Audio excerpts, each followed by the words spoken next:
Stop recording button. Double tap to activate. Hey, what's up, YouTube? I am about to make something that is pretty easy today. I'm going to show you how to do it. So, I'm going to start off with this bread. You see this bread here? You get this bread at Walmart. Everybody knows it's like around there, around the bolios, and you can use bolio too, but I chose this round bread. And what I want to do is, what you want to do is you just want to freeze this bread. That way it's easy to cut it. And you can tell this bread is really soft in the middle, so it makes it very hard to cut. And my cutting skills, right? It's terrible. But look, you have the perfect vehicle to put toppings on, and this is the crust alone. That's the outside of the bread holds up really nice. So I'm just cutting it in half. Super easy, super simple. I didn't even tell you what I was making. I'm making pizza snacks. Yeah, that's what I'm gonna call it. Pizza. So I just got some great value, pizza sauce.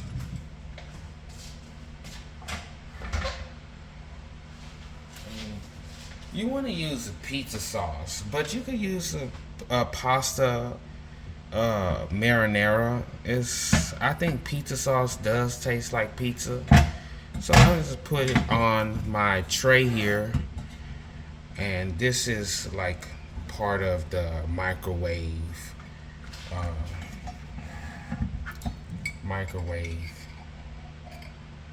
air fryer combo thing that y'all probably know about if you've been watching any other. So you just take your sauce and you put your sauce on. Let's do a spoon. Let me bring this down here.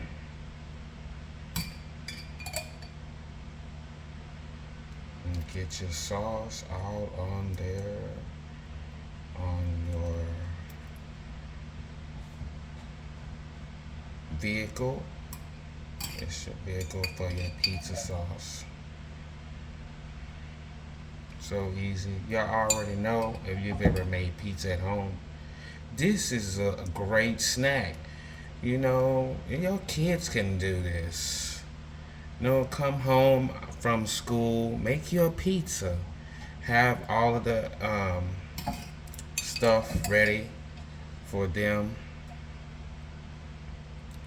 You know, and I prefer to make these to order because it's just so much better. For some reason, it's a little different when you freeze that cheese. So that's why I make it to order, because everything just bakes up way better. The bread is okay to freeze. You actually might even want the bread to be frozen because that stops it from soaking up too much of the sauce, but at the same time, it's still really good, and the center is soft, and you get the sauce taste from the tomatoes and everything on there. Get creative however you want. You know how we are. Some people, you get ground meat crumbles.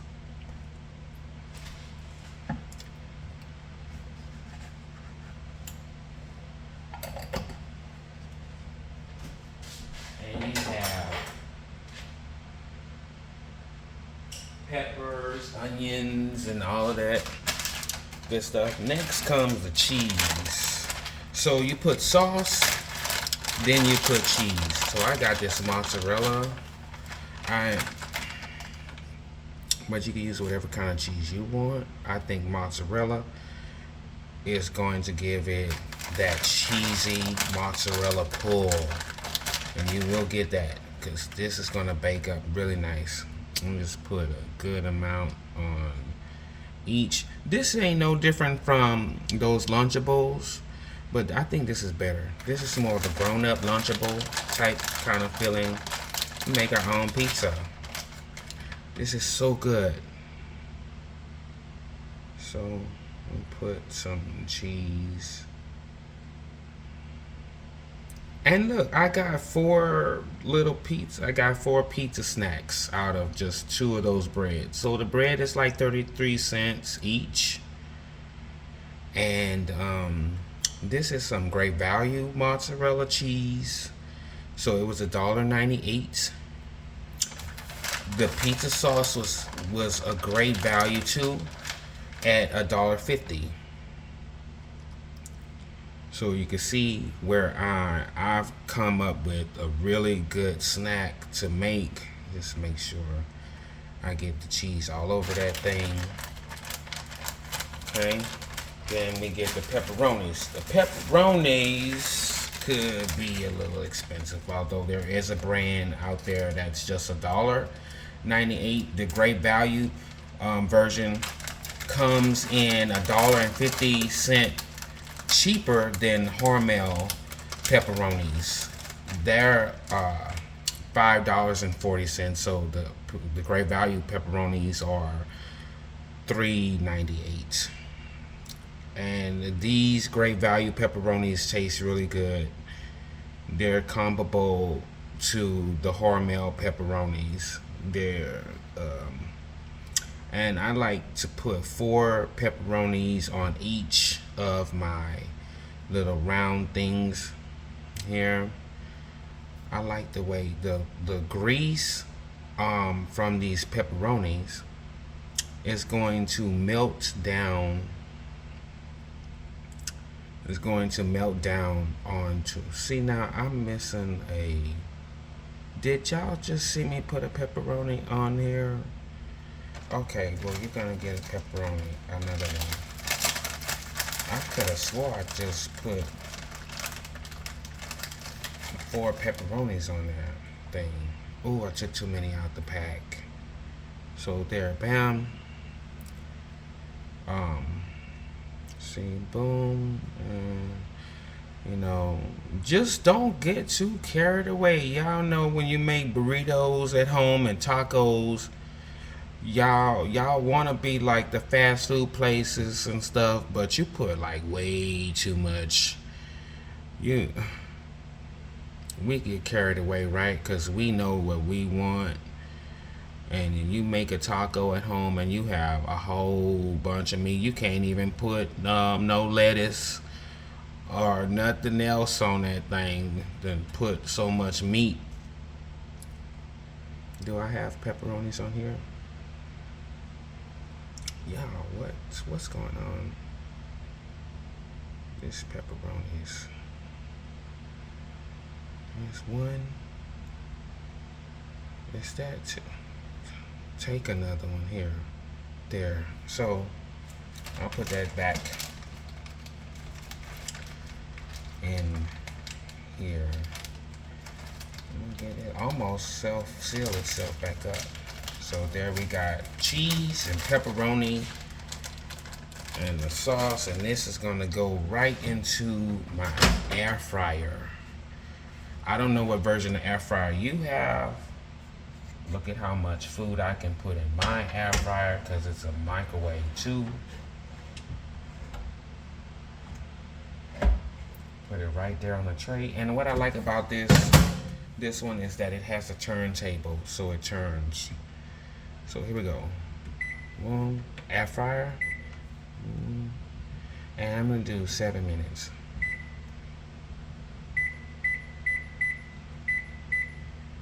Start. Okay. I love a cutting board here. catch all the crumbs. So 7 minutes up in the air fryer. The cheese is going to be melted. You saw how tall it was too. So underneath the top part of the microwave, there's coils and there's a fan system. And as the turntable rotates, that's heating up inside the microwave.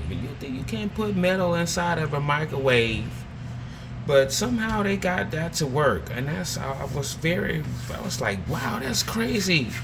You can't put metal inside of a microwave, but they are doing it right there. Best believe if you leave a spoon in a bowl and you put it in the microwave and it's on microwave section, it's gonna let you know. But I guess we done got to the point where we can change the technology and stuff. I don't know if you can see it, and excuse my air fryer, it might be a little dirty. I don't know for sure. We have 7 minutes in there. Ooh, it probably looks so dirty inside that microwave because I need to clean it. I've been making pizzas and bacon and stuff. That's another one. I could have put some bacon, but I would have had to fry it. Air fry the bacon ahead of time. So you don't want to put no raw bacon. It's make too much grease. We're just waiting 7 minutes here.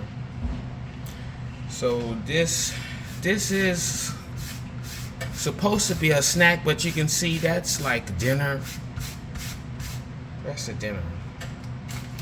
Let me put my pepperoni. Oh, see the great value pepperoni? It comes just like the Hormel. It comes just like Hormel up in there. Watch out for that little fresh packet up in there. Almost ate that one day. I really did almost eat that. Okay, and then you have the great value mozzarella cheese. And you have the great value pizza sauce. I'll show you that too.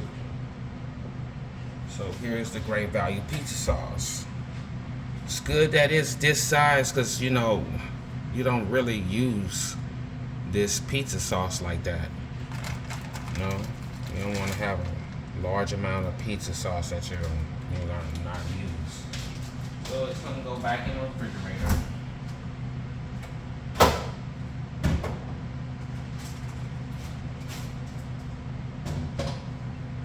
Just 7 minutes. You can have like a little assembly going on too. Everybody come in and you can pre-slice that bread.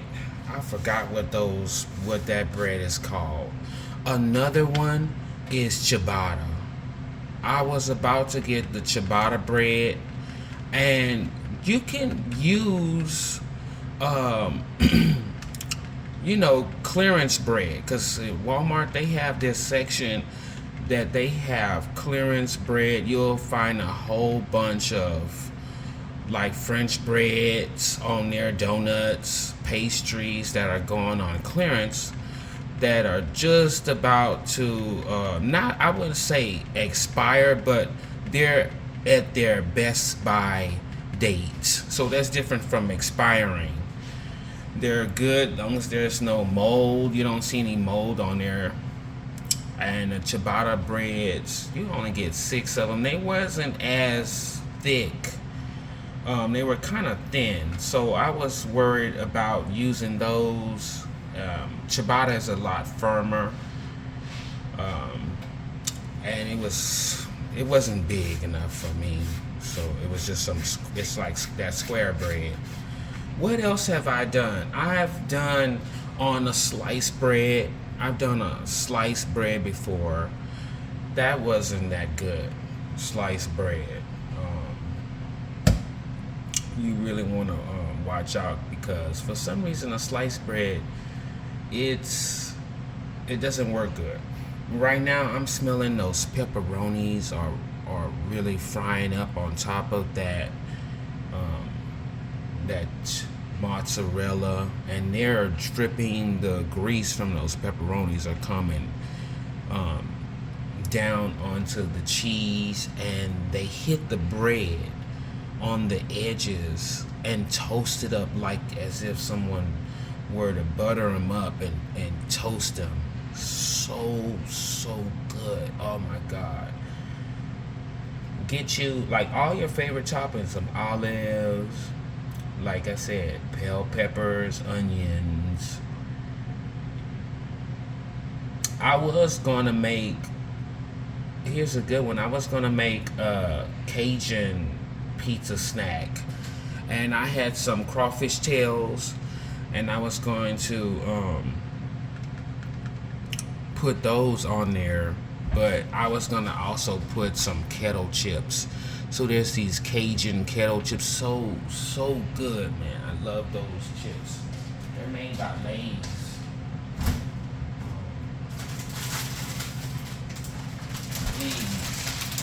These are really good. I love these. Can you see that? So I like these. I tasted these. I was really impressed. It's not jalapeno, although they are. You know what this reminds me of? They used to have some chips like this. They were kettle. I used to always want to get them. They had that crocodile on the as a mascot. Can you imagine if I put these kettle chips on top of the pizza sauce and put the cheese on top of the kettle chips and then sprinkle the crawfish tails, or some way I could have protected the crawfish tails so I didn't want them to burn. 7 minutes, already been 7 minutes. Pizza is done. And toast it up real nice and good. Oh, here we go. You can hear it. You can hear it. I'm gonna let you hear it too. So there they go. Pizza. It's very hot. It's very hot. Nice pizza snacks. See? So you get that crunch on the sides, but that soft bread action. And the sides are perfumed and so flavorful with that pepperoni. I'm gonna try to show y'all. There you go. Look at that. Oh, that's really hot. So there goes some easy, simple pizza snacks. There you go. That's really good. And I just wanted to show y'all how I do pizza snacks. Try this out. And let me know in the comments section what you thought about it. What you put on your pizza snacks. Pause. But stop.